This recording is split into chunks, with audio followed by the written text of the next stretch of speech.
አርቲስት ቴድሮስ ካሳሁን ጌታ ኢየሱስን እንደግል አዳኙ አርጎ እንደተቀበለ በሰማን በዚህ ወቅት ደግሞ አዲስ መዝሙር ለቀቀ። ከጌታችን ፍቅር ማነው ጌታ ኑነቱ ከሱ ጋር ዛሬም ግንኙነት ዛሬ የተሱ ጋር አድሬ ከሆነ እንደነገው ደግሞ ዛኛው ጋር አድሬ ያለው እቺ ልጅ ከናሴ ፍስክ ጀምራ ከሁለታችንም እያስከደሽ ነው። እኔው ማልዋሽው ነገር ክርስቲያን የማተባልኝ እሺ አሁን የወለድሽው ልጅ ማን ነው? አላቀም ይሱ ይሁን የዛ ይሁን አላቀም ላሁ አክበር በሸድላ ላላ እሳት እሳት እሳት እሳት እሳት እሳት እሳት እኛ ስለማንፎክር ነው እንጂ አንድ ኦርቶዶክስ ሲኦልን አያያትም። ታውቃለህ? ይሄን መፎከር አንፈልግም። በትህትና ውስጥ ስለምንኖር ነው። ሰላም ጤና ይስጥልኝ ውድ የያሪኮ ሚዲያ ቤተሰቦች እንዴት ናችሁ? እንዴት ከረማችሁ? እኛ አለን ሰሞኑ ትንሽ ጠፋ ብለናል። ዛሬ እንግዲህ በአዳዲስና ወቅታዊ በሆኑ ቪዲዮዎች ተመልሰናል።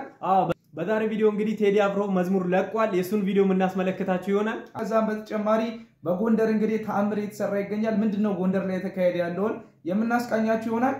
እንዲሁም ደግሞ የኢትዮጵያ ባንዲራ ሊቀየር ነው። ባንዲራው ላይ ያለው ኮከብ ተነስቶ ሌላ ምልክት ሊደረግ ነው እየተባለ ነው። እሱን ቪዲዮ እናሳያችሁ ይሆናል። እናንተ ብቻ ይሄን ቪዲዮ ላይክ አድርጋችሁ ጀምሩ እንጂ አዝናኝና አስተማሪ ሆኑ ብዙ ቪዲዮዎችን ይዘንላችሁ መተናል። እስከ መጨረሻ ድረስ ተከታተሉን። ላይክ እና ሼር ማድረግ እንዳይረሳ። ቀጥታ ወደ መጀመሪያ ቪዲዮ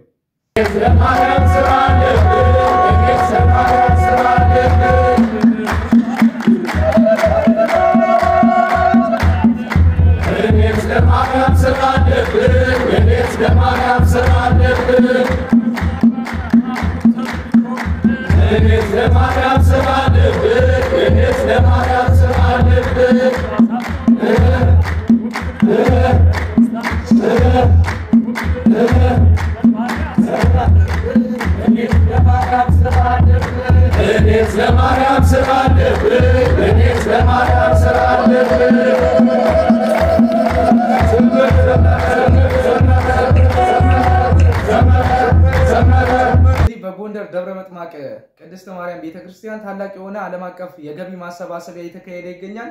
ከዛ ፕሮግራም ላይም እንግዲህ ይሄ ቪዲዮ አንዱ ነው። ብዙ ታዋቂ የሆኑ አርቲስቶች እንዲሁም ደግሞ በሶሻል ሚዲያ ላይ የምናቃቸው መምህራኖቻችን በዛ ፕሮግራም ላይ የማስተባበር ስራ እየሰሩ ነው። ይህ ዓለም አቀፍ ገቢ ማሰባሰቢያ እንግዲህ የጀመረው መስከረም 30 ሲሆን በዛሬው ዕለት ጥቅምት 2 እንግዲህ ይጠናቀቃል ተብሎ ይጠበቃል። አሁን እንግዲህ በዚህ ማሰባሰቢያ ላይ ተሳትፎ ያላደረጋችሁም አሁንም እናንተ ተሳትፎ እንድታደርጉ ጥሪ እናቀርብላችኋለን። ከዚህ በመቀጠል ደግሞ በሰሞኑ ከዩሃ ሚዲያ ላይ ከተላለፉ ፕሮግራሞች መካከል አንድ እህት መታ እንግዲህ ሁለት ፍቅረኞች አሉኝ ከሁለቱ ፍቅረኞቼ ጋር ግንኙነት ነበረኝ በዛ ወቅት ደግሞ እርግዝና ተፈጥሯል ልጅ የማን እንደሆነ አላቀም እያለች ነው። እስቲ እሱ ቪዲዮ ተከታትለን እንመለስ። ምክንያቱም ከሱ ጋር ዛሬም ግንኙነት ዛሬ የተሱ ጋር አድሬ ከሆነ እንደነገው ደግሞ ዛኛው ጋር አድሬ ያለው እቺ ልጅ ከናሴ ፍስክ ጀምራ ከሁለታችንም እያስከደሽ ነው። እኔው ማልዋሽው ነገር ክርስቲያን የማተባልኝ እሺ አሁን የወለድሽው ልጅ ማን ነው? አላቀም ይሱ ይሁን የዛ ይሁን አላቀም ነውር የሚባል ደግሞ ነገር አለ። ነውር ማለት አንዲት እናት ያረገዘችው ከማን እንደሆነ እስከማታውቅ ደረጃ ድረስ አስገዳጅ ባልሆነ ሁኔታ ለዛው ታብሌት ምትጠቀመው ነበር ማለት ነው። ግንኙነት ሳረክ ከሱ ጋር ተጠቀማለሁ። ግን ማለት ነገር ከነገረች ወዲህ በቃ ጭንቅላት ያለ መጀመሪያ የተናገረው ማን ነው? አንተ ነህ የጠየቃት ልጅ አለ ይበለ ወይስ አንቺ ነሽ ልጅ አለ ብለሽ? በቡግንጅ ምክንያት ራሱ ነው የጠየቀው። ራሷ ናት። ቡግንጅ ምንድነው አለችኝ። ቡግንጅ ሲወጣ ምንድነው አለችኝ ነው እንጂ አልኳት። ወንድ ልጅ አለ ተብያለሁ ነው ወንድ ልጅ አለ ይሉኛል ሰዎቹ ያለኝ ራሷ ናት። ተወጇልሽ? ሀቃቋን ነገሩኝ ችግር የለም። እኔ ወዳታለሁ። በቃ ልጅ የኔ ከሆነ እኔ ማላሳድግበት ምንም ምክንያት የለም። እሱ ጋር አብረነን ግን ቤቢን ወልጄ ግንኙነት የለንም ከልክየዋለሁ። እሺ ከለከልሽው? ከልክየዋለሁ። አብረን እንኖራለን ግን ከልክየዋለሁ። የምርመራ ውጤት ከላይ በተጠቀሰው ምርመራ መሰረት ከአቶ ዘላለም ይመር የተወሰደው የዲኤንኤ ወይም ዘረመል ከህፃን ብሩክ ከተወሰደው ዲኤንኤ ወይም ዘረመል ጋር ተመሳክሮ አቶ ዘላለም ይመር የህፃን ብሩክ ወላጅ አባት የመሆን እድላቸው 0% ነው። አመሰግናለሁ። እንግዲህ እንደተመለከትነው ነው ልጅቷ እንዳለችው እንግዲህ ሁለት ፍቅረኞች አሉኝ በተመሳሳይ ጊዜ እንግዲህ ከሁለቱም ጋር ግንኙነት አረግ ነበረ በመሃል እንግዲህ ይሄ ልጅ ተፈጥሯል ብላለች። በጣም የሚገርም ነው ደግሞ ከዛም በላይ የሚያስደንቀው የማን እንደሆነ ልጁ አታውቅም ከሁለቱም ጋር ስለሆነ ግንኙነቷ ማለት ነው። እንግዲህ እንደዚህ አይነት ጊዜ ላይ ደርሰናል። በጣም የሚያሳፍር ነገር ነው የሰማነው። ሚዲያ ላይ ወጥቶውላ መነገር የነበረበት አይደለም። ወጣ ስትናገር ለንስሐ አባት የምትናዘዝ ነው እንጂ ለሚዲያ የምትናገር አይመስልምና አንዳንድ ጊዜ ለሚዲያ መናገር ያለብንን ነገርና እንዲሁ ሄደን ለንስሐ አባት የምንናገረው ነገር ብንለይ መልካም ነው እንላለን። በዚህ ቪዲዮ ላይ እንግዲህ እኛ ብዙ ሐሳብ የለንም። የናንተ ሐሳብ አስተያየት ነው የሚያስፈልገን። ከኛ በሰል ያላችሁ ሰዎች እዚህ ቪዲዮ ላይ እንግዲህ ሐሳብ አስተያየታችሁን በኮሜንት መስጫው በኩል አስቀምጡልን እንላለን። 12 ሰዓት ምንድነው የሚባለው? አላሁ አክበር በሸድላ ኢላላ ገድገላብ ሰላት አላሁ አክበር በሸድላ ኢላላ አላሁ አክበር ጨርሰሃል? ሰዓቱ አለቀ በቃ። ምንድነው ገብቷል የቪዲዮ? እኛ እንግዲህ መስጊድ አቅራቢያችንን አለ እንሰማለን። ገልገላም ሰላት የሚል ነገር ሰምቼ አላውቅም አዛን ላይ። እስቲ ሙስሊም ኦዲየንሶቻችን ካላችሁ በዚህ ዙሪያ ላይ እንዴት ነው አዛን ሲባል እንደዚህ ነው? በደንብ መጣራት አለበት ይሄ ነገር። ድራማ የሚሰሩን ከሆነ ቢያንስ የተሻለ ስክሪፕት ተጽፎ የሚሰጣቸው ሰው በነገራችን ላይ እንደዚህ ስክሪፕቱ በጣም የወረደ ሰው ነው አያውቅም። ጥናት አድርጉ ስትሰጡ እንደዚህ አይነት ነገር ማለት ነው። አትበሉ እናንተ አታስባነኑ ብዙ እንላለን። እስቲ በቀጣይ ደግሞ እንግዲህ ከኢትዮጵያ ባንዲራ ላይ ኮከቡ ሊነሳ ነው። በሱ ቦታ እንግዲህ እርግብ ሊደረግ ነው እየተባለ ነው። እስቲ እሱን ቪዲዮ ተከታትለን እንመለስ። በኢትዮጵያ ባንዲራ ላይ ያለው ኮከብ ተነስቶ እግዚአብሔር በዛ ምትክ እርግብ ይሆናል ብሎኛል። የዛሬ 4 ዓመት እግዚአብሔር በራእይ አንድ ነገር አሳየ። ኮከቡ ላይ በኢትዮጵያ ሕዝብና በምድሯ ላይ ባሉ የኢትዮጵያ ማንነቶች ላይ በጨለማው ዓለም የተገቡ አግሪመንቶችን አሳየኝ እና እነዚህ የተገቡ ኪዳኖች በዲመን ዓለም ላይ ኪዳኑ እንዲጸና ኮከቡ የኢትዮጵያ ባንዲራ ላይ ተቀምጧል። ይሄ ኪዳን የ666 መንፈስ በኦፊሻል መንፈስ የሚሰራበት ነው።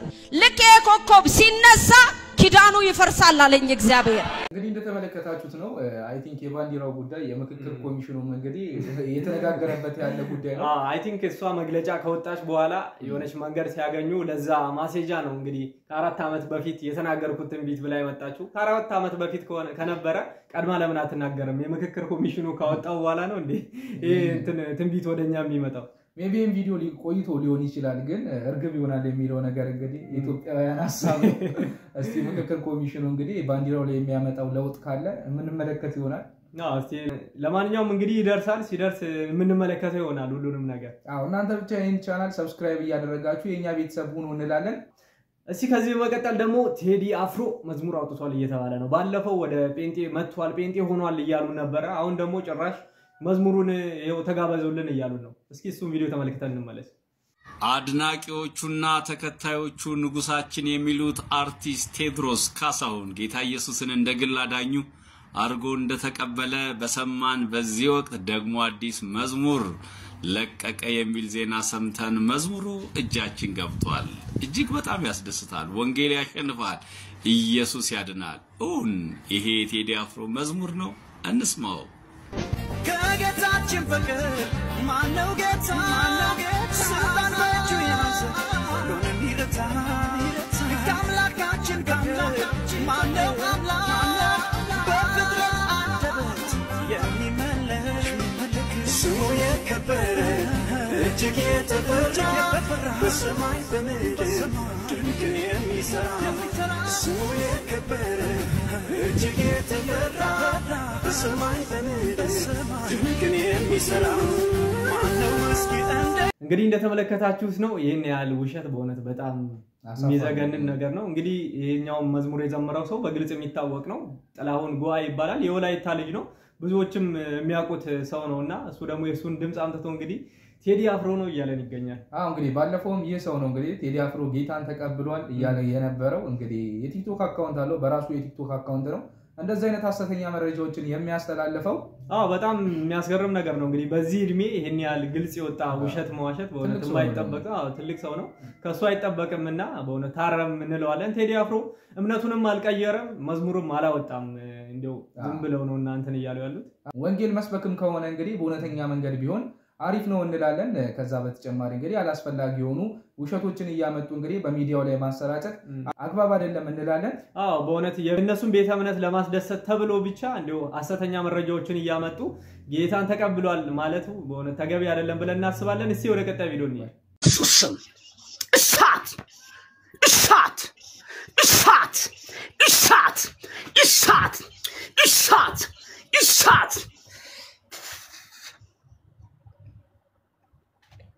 ዳይ ዳይ ዳይ ዳይ ዳይ እስቲ ቸክ አድርግልኝ ኢየሱስ ክርስቶስ ጌታ ነው ቸክ አድርግልኝ ኖ ቸክ አድርጊ ካለ አለ ከሌለ ጸልያለሁ አሜን ካለ መስከረም ትንሽ ተሽሎኛል ትንሽ አለ ማለት ነው ትንሽ ከሆነ ትንሽ አለ ማለት ነው አይ አሁን ይሻላል ከመጀመሪያው ይሻላል ኦኬ ተባረክልኝ መልካም ጊዜ ብርኳን ናችሁ ከሰዓት በኋላ እንገናኛለን በዚህ ለያችኋለሁ ሻሎም ቻው ምን እንደገረመኝ ታውቃለህ የሚያወጣው ኢነርጂ እሳት በጣም መንፈሳዊ እሳት ከዛ በላይ ደግሞ ባይኑ ነው እንደሚያወጣው አይኑ ላይ በጣም በጥቶ ደከሙ መጨረሻ ላይ እሷ ራሱ አይ ቲንክ እንደሆነ ዝቅ ያለችው አይኑን ፈርታ መሰለኝ እየጮህባት አይኑን እንደዚህ አስጸግቶ ምናምን እና ደግሞ መጨረሻ ላይ ሰምቶ ከሆነ እስቲ ወጥቷል ቼክ አድርግልኝ ይያለ ነበር እርግጠኛ አይደለም ማውጣቱን ራሱ ማለት ነው የሆነ መርፌ ወቅቶ ምናምን ተሽሎሻል አልተሻለሽም አይነት ነገር ነው ይመስላል ብቻ ማስተዋሉ ሊስጣችሁ ነው ምንለው ለነዚህ አይነት ሰዎች በእውነት መንፈስ ቅዱስን እንደዚህ መጫወታ የምታረጉ ሰዎች ግን በእውነት እግዚአብሔር አምላክ ይገስጻችሁ እንላለን እንደው ማስተዋሉንም ይስጣችሁ እንላለን እስቲ ከዚህ በመቀጠል ደግሞ እንግዲህ ትንሽ የቆየ ቪዲዮ ነው ግን መለኮትን ወይም ቃልን ጸንሽዋለሁ የምትል ሴት መታለች ብዙም ተከታዮች አሏት አይ ቲንክ ወደ 1990ዎቹ አካባቢ ውስጥ ነው ይህ ቪዲዮ የተቀረጸው እስቲ እሱን ቪዲዮ ተከታትለን እንመለስ እየሰጠን ነው ያላችሁ አይደል እኛም እየሰማን ስለሆነ አጭር አድርጉን እናታችን አጭር አዎ በቃ አሁን ዋናው ስለ ሴቲቱ መልእክት የሴቲቱ መልእክት ነው የሚናገራቸው አይደል የሷ ኮንነታችን ከዛ በኋላ አይደለም እናወራ ያ የተጣበቀ አንጀት አሁን የሚወለድ ደረሰ አልኳቸው ተረገዘ ተጸነሰ በዳንግላ ማርያም ከሌሊቱ 6 ሰዓት ምኑ ነው የተጸነሰው መለኮት ተጸነሰ ከእናታችን መቼ ነው የሚወለደው ግንቦት 1 ቀን 99 ዳለም በሚለው ቀደመ እኛ ልንቀርብ ነበር ስለዚህ ግንቦት 1 99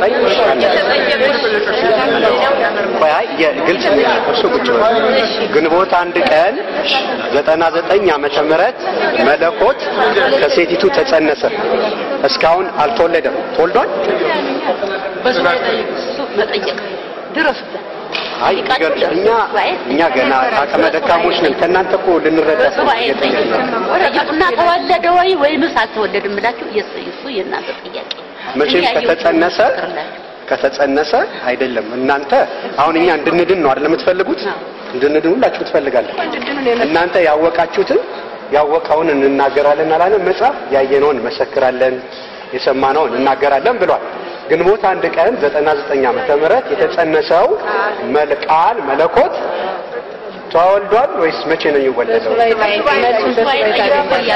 ስለመወለዱ በስዋይ ጠይቁ ያልኩኝ አይ እናታችን ቆይ አንዴ ይኸውልህ እየሰሙኝ ነው እኔ ከኔ ጋር ደግሞ ይሁን አለ ምሳሌ እኛ ኃጢአተኞች እኛ በደለኞች ምናልባት የተወለደውን ለማክበር ወይም የተወለደውን ደግሞ እኛ ለመገዛት እንደው ካለ ካጠገባችሁ ካለ ይሄው ብትሉን ደግሞ እኛ ያን ሰው እናከብረዋለን ታላቅ ሰው እኮ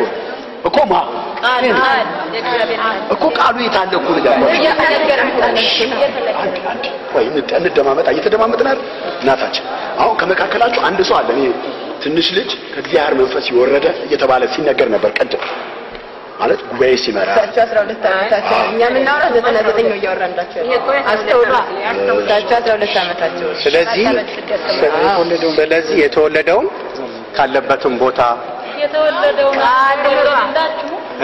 አሁን ተወለደላችሁ ይሄ ነው ቢባል ልትሰቅሉ አይደለም ወይ ተዘጋጃችሁ በጭራሽ መጀመሪያ አንድ ነገር ላረጋግጥልዎት አዳም እዚህ ቦታ ማንም በዚህ አይነካም አንድ ላረጋግጥበት ነው የሚገዛ ሊገዛ ነው የመጣው አልመጣም ይኸውልህ ልንገሩት ለፍርድ የተዘጋጀን ንሳት አንገባ ጠበቅ ነው ግድ ነው ፍርድ መነሻዬን እንዳይረሱ መነሻዬን እናንተ የደረሳችሁበትን ማወጣልሃለሁ ጓዳ እንቀመጥ አይደለም ቃሉ ጓዳ እንቀመጥ አይደለም በእኔ አካል የመጣው ጓዳ ይቀመጥ ይመጣል ብዙ አትመርምረን አሁን ካሉ አይደለም ካንተ አይደለም እኔ የምመረምረው ቅድም ይደመሰስብሃል የላይ ባህሪ የምላስ ይደመሰሳል እናንተ ማንናገር መጥተን ከወደደ በቃ ተቀበለናል አሁን ለተቀበለው እናታችን አሁን ተቀበለው ምንድነው አንቺ ሰው መልስ ዳሰቱ ካሁን በኋላ እንግዲህ እንደተመለከታችሁት ነው ትንሽ ቆየት ያለ ቪዲዮ ቢሆንም እንግዲህ በዚህ ቪዲዮ ላይ እያሉን ያሉት እንግዲህ መለኮት ወይም ቃል 1999 ግንቦት 1 ቀን ተጸንሷል ይላሉ እሺ መች ነው የተወለደው ወይስ ከተወለደ ልጁን አሳዩን ሲባሉ ደግሞ ልትሰቅሉት ነው እናንተ መተባይገብታችሁ በሱባኤ መወለድ ለመወለዱ በሱባኤ ጠይቁ ይላሉ አጠገባቸው ደግሞ አይተ እንደሆነ አንድ ሳል ልጅ ነበረ አትቀረጹኝ ነበረ መጨረሻ አካባቢ ላይ እንደውም ልትሰቅሉት ነው እያለች ስትናገር የነበረችው ናት አይ ቲንክ ጸንሳለች የተባለችው ሴትዮ ማለት ነው ለማንኛውም እንግዲህ በእውነት የማያሰማን ነገር የለም ብዙ ነገር እንዳለፈን እየተሰማኝ ነው በጣም ብዙ ነገሮች እንግዲህ ያምልጠውናል አንዳንዴ እንግዲህ ከሚዲያው አንፃር እንግዲህ ቆየት ያለ ቪዲዮ ነው አይት እስኪ እናንተም ይሄን ነገር ከዚህ በፊት ሰምታችሁታል ወይ በእውነት ሰምታችሁት ከሆነም እስኪ በኮሜንት ሴክሽኑ ላይ አስቀምጡልን እንላለን እናንተ ብቻ ይሄን ቪዲዮ እስከ መጨረሻው ተከታተሉት እንጂ መምህር ዘበነ ኦርቶዶክሳውያን ሁሉ ገነት ነው የሚገቡት አንድም ሲኦል የሚገባ ሰው የለም እያሉ ይገኛሉ እሱንም ቪዲዮዎች የምናስመለክታችሁ ይሆናል ይሄን ቪዲዮ ላይክ እያደረጋችሁ አብራችሁን ቆዩ እንላለን ከኦርቶዶክሶች በጣም የሚገርመኝን ነገር ልንገራችሁ ወላሂ በጣም የሚገርመኝ ማለት ነው ከ100% 90% የሚሆነው ቤተክርስቲያን ስትሄዱ አጥሩ ላይ ወይ ከፈፉ ላይ የኢትዮጵያ ባንዲራ አለውና ማንም ሰው ወደ ቤተክርስቲያን ምእመኑ አማኙ ዱዓ ሊያረግ ሊጸልይ ሲሄድ የሀገሩን ባንዲራ ያያል እሱም ሲጸልይ ለሀገሩም ይጸልያል ሀገሩን ባንዲራ ያያል ሀገሩን ያስታውሳታልና በጣም የሚገርመኝ ነገር ነው እሱ እና የሆነ ደስ የሚል ነገር አለው እውነት ነው እንግዲህ ቅድስት ቤተክርስቲያናችን ሁሉ ጊዜም ስለ ሀገር ሰላም የምትጸልይ ቤተክርስቲያን ናት በእውነት ሀገራችንን ሰላም ያደርግልን እያለች ሁሌ ስለ ሀገር ሰላም የምትጸልይ ቤተክርስቲያን ነው ያለችን አሁን እንግዲህ ቅድስት ቤተክርስቲያናችን በተለያዩ የጸሎት ስራዎቿ እንግዲህ ሀገራችንን ኢትዮጵያን ታስባታለች እስቲ ከዚህ በመቀጠል ደግሞ መምህር ዘበነ ለማ እንግዲህ አንድም ኦርቶዶክስ እንግዲህ ሲኦልን አያትም ሁላችንም ወደ ገነት ነው የምንገባው ኦርቶዶክሳውያን እያሉ ነው እስቲ እሱን ቪዲዮ ተመልክተን እንመለስ እኛ ስለማንፎክር ነው እንጂ አንድም ኦርቶዶክስ ሲኦልን አያትም ታውቃለህ ይሄን መፎከር አንፈልግም በትህትና ውስጥ ስለምንኖር ነው አንድም ኦርቶዶክስ ሲኦልን አያትም በንስሐ ህይወት የተመላለሰ ሁሉ ወደ መንግስቱ ነው የሚገባው እኔ ሁሌ የምጠይቀው አንድ ጥያቄ አለ ከዚህ በፊት ጠይቂያችሁ እንደሆነ አላውቅም 100 ብር ከኪሳችሁ ወድቆ ጭቃ ቢነካው ትታችሁ የምትሄዱ ትቶም ሄድ 100 ብር ጭቃ ነክቶት ከኪሳችሁ አለ የለም እንዴ አንድም ሰው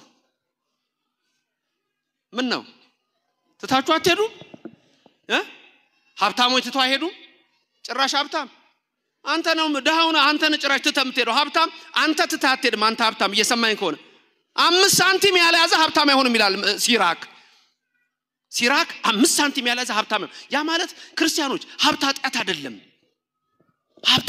የኦርቶዶክስ ልጆች በተለይ ትንሽ ሲሰሩ እንደ አብርሃም ነው የሚያበዛልህ እንደ ዶኪማስ ጓዳ ነው ቤታችሁ የሚሞላው ያርግላችሁ ትንሽ መስራት ነው ከዛ ድንግል ማርያም አለች ከልጇ ጋር የምትሰራውን ታደርጋለች ክብር ምስጋና ይግባው እግዚአብሔር እንዴ ደሞ እናንተ የገብርኤል ልጆች በዚህ ያላችሁ ልንገራችሁ እናንተ የቅዱስ ሚካኤል ልጆች ዳንኤል ትዝ ይላችኋል በአናብስት አፍ ውስጥ እንደው ሜን ትምህርት አስተምረዋለሁ እዚሁ ዳንኤል ለ7 ቀን አንበሳ ያለበት ጉድጓድ አናብስት ያሉበት ውስጥ ጥለውት የተራቡ አናብስት አልበሉትም እንዲበላ ነበርኩ አልበሉትም መከራ አንተና ያገኝህም እግዚአብሔር በወጀብ ውስጥ መንገድ አለው ያቁምህ ያቁምሽ ያጽናሽ አይችልም ወይ አያደርግም ወይ ታዲያ እንዲህ ነው የምናመሰግነው እኔና እናንተ አምላክ ስሙ የተመሰገነ ይሁን በእውነቱ እንግዲህ ለመምህራችን ቃልዮቱ ያሰማልን ለማለት እንወዳለን። አዎ እንግዲህ እውነት ነው። እኛ ኦርቶዶክሳውያን በእውነት በንስሐ መንገድ እስከ ተመላለስን ድረስ ማንም ሰው ሲኦልን የሚያያት የለም። ሁላችንም ለመንግስቱ ወራሾች እንድንሆን ስለተፈጠርን ቤታችንም መንግስተ ሰማያት ስለሆነ ወደ መንግስተ ሰማያት ወደ ገነት እንገባለን ማለት ነው። የዛሬው ቪዲዮአችንን እንግዲህ በዚህ ላይ የምንቋጭ ይሆናል። ሐሳብ አስተያየት ካላችሁ እንደተለመደው በኮሜንት መስጫው በኩል እንድታስቀምጡልን እያሳሰብን ሰብስክራይብ ያላደረጋችሁ ደግሞ ሰብስክራይብ በማድረግ የሚዲያችን ቤተሰብ ሁኑ እንላለን። ላይክ እና ሼር ማድረግ እንዳይረሳ። ቀጣይ በሌሎች አስተማሪና ወቅታዊ በሆኑ ቪዲዮዎች እስከምንገናኝ ድረስ ቸር ሰንብቱ።